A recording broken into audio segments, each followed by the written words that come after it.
This is what I call the FM Nuzlocke. If I lose a game, I lose 3 players with the worst match rating from the starting 11, and if I draw, I lose 1. Unlike a Pokemon Nuzlocke, we won't be catching anyone. Instead, this challenge starts with 30 players from PSG in a custom transfer database. The goal is to survive the entire season with at least one of these men left. The first competitive fixture was the Trophée des Champions versus Monaco, which was looking more difficult than expected. They scored first, but Messi.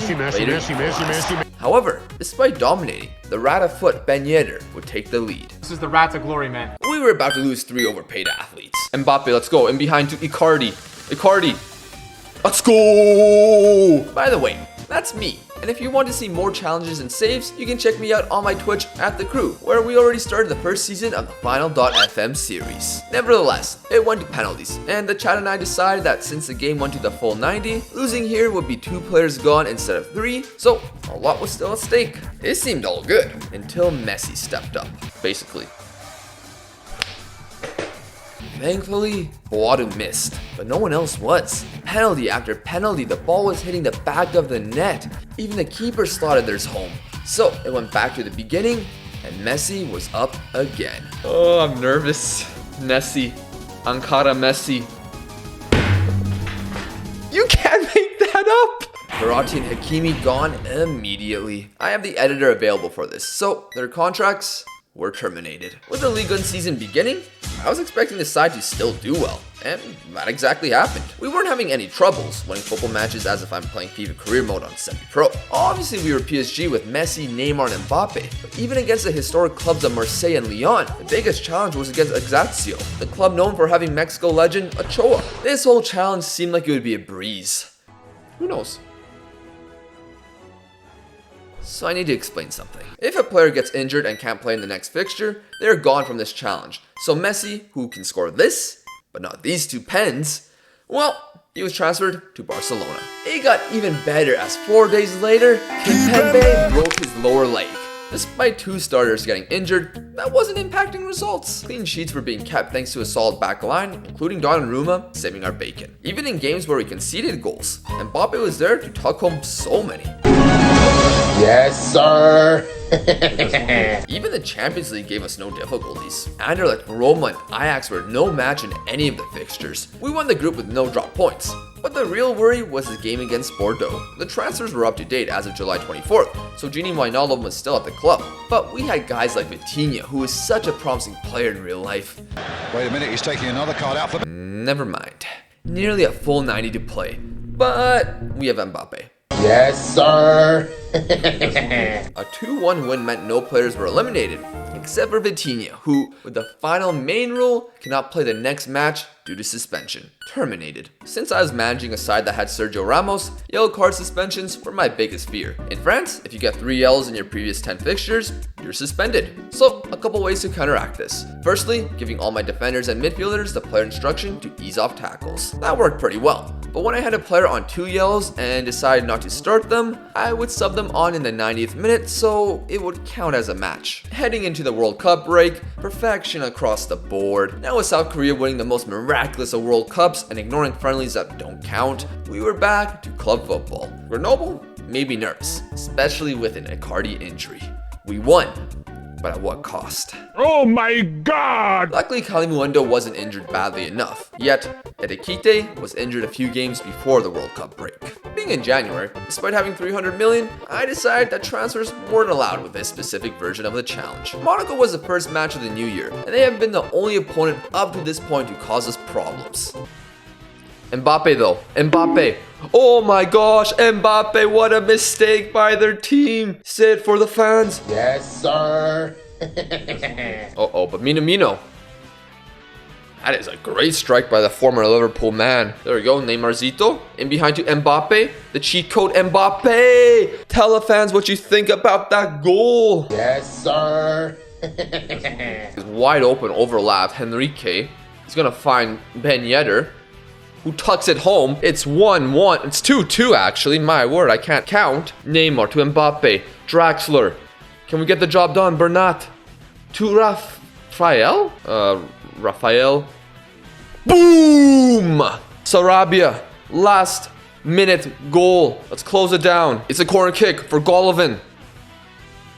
What a save by Donnarumma! What a save by the Don! Oh no! The choice was Bernat because he got a yellow card, unlike Wijnaldum. After Monaco, January was as simple as everything prior. Win followed by win followed by win. And while there was a few instances that had me nervous, example, Metz in the French Cup, we're in their box, Rafinha. Let's go! There were also games such as Rennes, who, if they were doing a Nuzlocke, would have been screwed. Although, we had Calimuendo and Neymar injured from that fixture. What have I just witnessed? Neymar will be fine thanks to a week between matches, but Calimuendo will we lose more depth at striker. Take care, King. Your assists will be missed. Unfortunately, he wouldn't be the last guy. Is that enough time for him to be back? We played Monaco once again, this time the French Cup 11th round in February. It clearly went our way, but that didn't stop Ben Yedder to once again cause me pain and have us witness another penalty shootout. Like the first one between us, lose the shootout, and you lose 2 guys. And if victorious, we'll still lose 1. Repetition is common here, as these penalties went on forever. They went past the first 5, then the 6 scored theirs, but the 7th? Yes, we're going to the 8th shooter now. Marquinhos, the captain. He hits the post. No! Disasi is stepping up. Sarabia and Wijnaldum? The next 2 games were nerve-wracking as we won by 1 goal each. That led to the Champions League versus RB Leipzig. I had each specific leg's result count towards the potential eliminations rather than the aggregate score. The lineup was looking good as the backline still had great players, but all the drama really came into fruition during the second half. Come on, Neymar. You're having your worst game of your career. Hey, Neymar, come on. Yes, Neymar. Lovely dive. Let's go. Let's go. I should probably have taken the players off a wingback. That's probably it. That could be a mistake that costs us here. Kaylor, what are you doing? Push, push. No, Haidar's free. I can live with Herrera gone. I could manage without Draxler. But Mbappe eliminated made me think that this would be the point where things would unravel. Not so fast. This is what Neymar dreamed of. It was finally his team, albeit not as great as before, but he was going to carry everyone on his back. Hat-trick versus Clermont, goal against Brest, and while he did nothing in the win versus Lorient or the reverse fixture versus Leipzig, that specifically did not matter, as we won the second leg 1-0. This meant no player was eliminated because of the match result. However, we were in penalties. Now I thought of a 500 IQ play. Win this fixture versus Leipzig by 1, have it go to penalties, and lose. Meaning, no players gone, and less fixture congestion in the future to avoid injuries. I even put our worst penalty takers out first. However, they were scoring. Dina and Mbimbe, he scored the goal, but he doesn't need to score this pen. He scores. Oh, no! No! My instinct was to celebrate because they missed, but no, we don't want them to miss. No! Care now. He scores, what? Marquinhos, you missed in the last penalty shootout. Do it again. Do it again. Miss. Miss. What are you doing, guys? I put the worst possible penalty takers I could, and we won? Sorry, gotta think about the positives, like Neymar continuing to carry us in a victory over Nice. All we needed was to avoid injuries during the international break.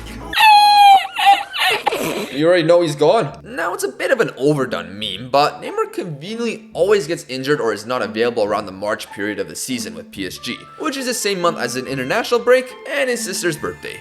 Instead of terminating his deal, I sent him to Newcastle. I thought we were doomed, but Rafinha stepped up big in a victory over Angers. The quarterfinals of the Champions League was next, and while Sevilla was an easy draw on paper, we were using Donnarumma at striker. It was 2-1 for Sevilla, but they got a red card in the 62nd minute, and in the last minute... Oh wait, we have a chance though. What is that pass? We're still good? Come on. The Ramdeuter! Kurzawa! Oh my gosh! Is that an own goal? Acuna scores in his own goal! I'll take it. Unfortunately, we still lose Abdou Diallo, which was fine with the defenders still present. In between the second leg was Strasbourg, and we went down 2-0 to them. It got to the point where Sergio Ramos was at striker and Kurzawa had to play as an inverted winger while using the 4-2-2. Some way, somehow, we made the comeback and won. The second leg against Sevilla shouldn't have gone the way it did. Ramos! Ramos from distance! Oh no, Kakatio. Blocked. El Nassari. And we go on the attack again. Dina. The in behind to Ramos. Ramos! No way! Sergio Ramos has done it again! Ramos would pop up again with a goal from the penalty spot to defeat Lille. The bad news from that game was that Paredes got a yellow card. He already had 2 in his last 10, meaning he was suspended and eliminated. We defeated Bordeaux, and against Lens, but we have a chance here. Wait, was that the keeper that scored? Keylor Navas has scored! Despite the excitement, Sergio Ramos got a yellow card. Just like Paredes from earlier, Ramos was in the same case and would be suspended in Ligue 1. But the next match was in the Champions League semi-final versus Manchester United. I decided with my chat that he was technically not suspended for this fixture, so he can play. Maybe a little cheesy, but once Ligue 1 pulled up again, he'd be gone. At this point, I was expecting 2 L's against the Red Devils, and it'd take a miracle for this challenge to not fail before these final 7 matches were played. That should have occurred, as Manchester United were creating more chances than I could ever believe. Yet, it finished 0-0, leading to Keylor Navas getting terminated. We were now below 11 players, so now I bring up youth players like Elias Husni to fill the empty spots. Guys like him are exempt from elimination as they're not part of the original 30. I don't know how, but he scored a brace partnering up with Sergio Rico up top. Rico even got an assist. To make this more ridiculous, we were a positive result away from reaching the Champions League final, and while Manchester United shouldn't be in this position either, one of us were heading to Istanbul. Only chance is Mr. Harry in match. Is Harry Maguire playing? Yes, let's go! Pembele. That was a chance. That was a chance. Man, that was the chance. And now they have a corner kick. And they score! Oh no! 4-2-2 time. Kick though. Raphael. Let's go! Kerrer! Back post header! Look at this wide area. He's so open. Pembele's so open. But Nuno Mendes has a crossing opportunity. And it worked! Dina and Bimbe! Back post! Maguire with the terrible defending! As per usual! And it's 2-1 PSG. We made the Champions League final with a goalkeeper at striker. There were 4 Ligue 1 opponents before the Champions League final, and Monaco were up first. They are the definition of a bogey team, but they got a red card in the 21st minute, which was followed by this ridiculous Rafinha strike. 1-0 win. Montpellier afterwards, Nuno Mendes. Well, looks like we're gonna lose Nuno Mendes. Free kick though, Rafinha. What?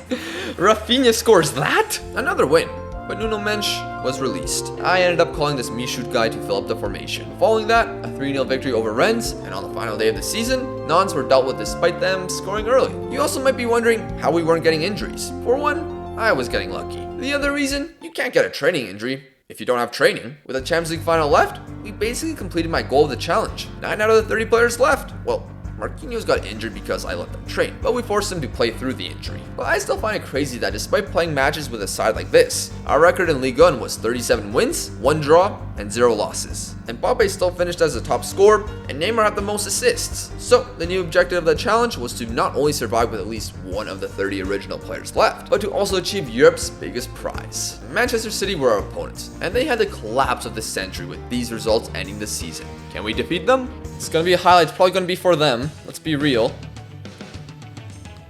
Oh, what a save by the Dawn! We're at halftime, still 0-0. No, yeah, I see it coming. It's a Haaland goal. Damn it.